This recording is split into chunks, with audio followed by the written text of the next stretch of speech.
Welcome back to TechTide Digital Lifestyle, and this is tutorial lecture series 4 in our complete alternator masterclass. Before start this lecture, don't forget this like and comment this video and subscribe now TechTide Digital Lifestyle. In this session we focus on excitation systems and automatic voltage regulators, two components that practically decide whether a generator operates safely, stably, or trips into blackout.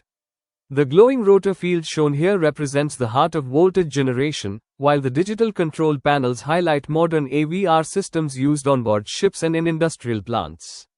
We will explore why DC excitation is required, how different excitation methods work, why brushless systems dominate marine installations, how AVR maintains voltage during load changes, and how engineers troubleshoot faults in real engine room conditions. These topics are extremely important for ETU oral exams and operational readiness.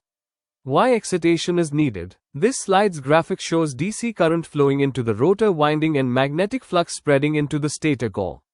Excitation is essential because the rotor must behave like an electromagnet. Without flux there is nothing to cut the stator conductors, and therefore no voltage is induced. The stronger the field current, the stronger the magnetic flux, and consequently the higher the generated voltage.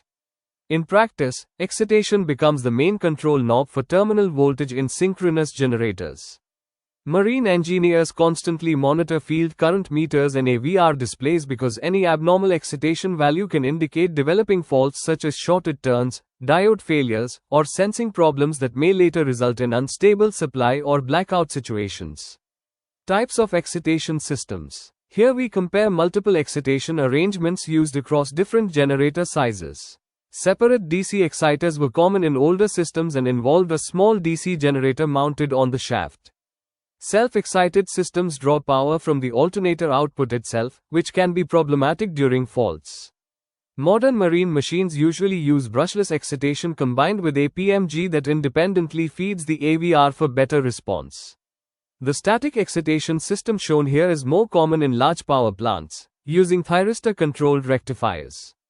Each method has advantages and limitations in terms of reliability, maintenance, transient performance, and fault behavior, knowledge that is frequently tested during competency exams and commissioning work. Brushless excitation arrangement. This 3D cutaway illustrates how brushless excitation works mechanically. A small AC exciter mounted on the same shaft rotates with the main rotor, and its output is passed into a rotating diode wheel. These diodes convert AC into DC and directly feed the main rotor field winding. Because no slip rings or brushes are used, sparking is eliminated and maintenance requirements are much lower, critical in hazardous engine room environments.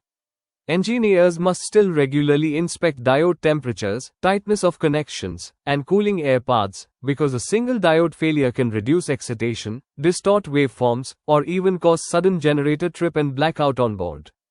AVR operation. The graphics here show a closed-loop control system. Voltage transformers sense the generator terminal voltage and send signals into the AVR controller.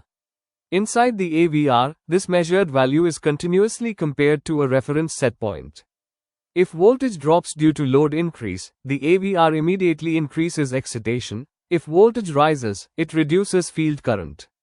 This fast electronic action keeps supply within strict limits required for navigation systems, propulsion auxiliaries, and sensitive electronics. Modern digital AVRs also contain stabilizing circuits, transient boosters, and fault detection algorithms, making them one of the most critical electronic systems inside any marine power plant. This slide emphasizes how AVR behavior changes depending on operating conditions.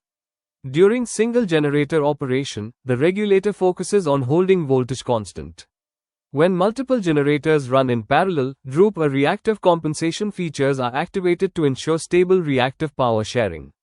The protective limiter blocks shown in the graphic prevent excessive field current during faults or overload conditions. Manual backup modes are also essential, allowing engineers to control excitation directly if the automatic regulator fails. Understanding these modes is vital during black ship recovery, commissioning, and PMS testing, situations where rapid, confident decisions must be taken by ETOS and senior engineers. Reactive power sharing. Here two generators feed a common busbar while arrows show reactive power flow between machines. Unlike active power, which depends mainly on engine speed and governor action, reactive power is controlled through excitation. Increasing excitation on one machine forces it to supply more reactive current, raising its share of magnetizing load. PMS systems coordinate this automatically, but engineers must understand the principle to recognize abnormal situations like circulating currents or unequal loading. Poor reactive sharing can lead to overheating, nuisance trips, and voltage instability. For exam candidates, this relationship between excitation, voltage, and power factor is a classic theoretical and practical question. Excitation protection. This slide highlights abnormal conditions detected by protective systems. Overexcitation causes rotor overheating and insulation damage, while loss of excitation can lead to voltage collapse and unstable synchronous operation. Diode failures, AVR faults, or broken rotor circuits are common causes. Protective relays and AVR logic generate alarms, activate limiters, or trip the generator if unsafe limits are exceeded. Engineers must interpret alarm sequences quickly, recognizing whether the problem lies in sensing circuits, field supply, or cooling. Early detection prevents severe damage and avoids dangerous blackout scenarios, especially during maneuvering or cargo operations when electrical demand is highest. Marine troubleshooting. The visual here shows an engineer testing diodes with a multimeter, checking AVR panels, and reviewing PMS alarms. Typical excitation faults include failure to build up voltage after start, unstable output, or repeated reactive load alarms when running in parallel. Troubleshooting involves checking residual magnetism, AVR supply, sensing fuses, field current values, rotor insulation resistance, and rotating diode continuity. Field flashing may be required if magnetism is lost. Systematic diagnosis, combined with understanding excitation theory, allows marine engineers to restore power safely and efficiently, skills that are highly valued during shipboard audits and emergency drills.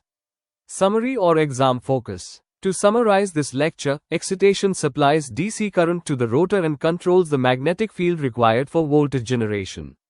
Brushless systems and PMG supplies dominate marine installations due to reliability and fast transient response. The AVR continuously regulates voltage, manages reactive power sharing, and activates protective functions when abnormalities occur. For examinations, be ready to draw block diagrams, explain AVR control loops, discuss diode failures, and outline troubleshooting steps for low voltage or loss of excitation. If you found this lecture useful, like the video, subscribe to TechTide Digital Lifestyle, and comment your profession below. In the next episode we move into voltage regulation, losses, and efficiency in alternators, so stay connected and keep sharpening your engineering knowledge.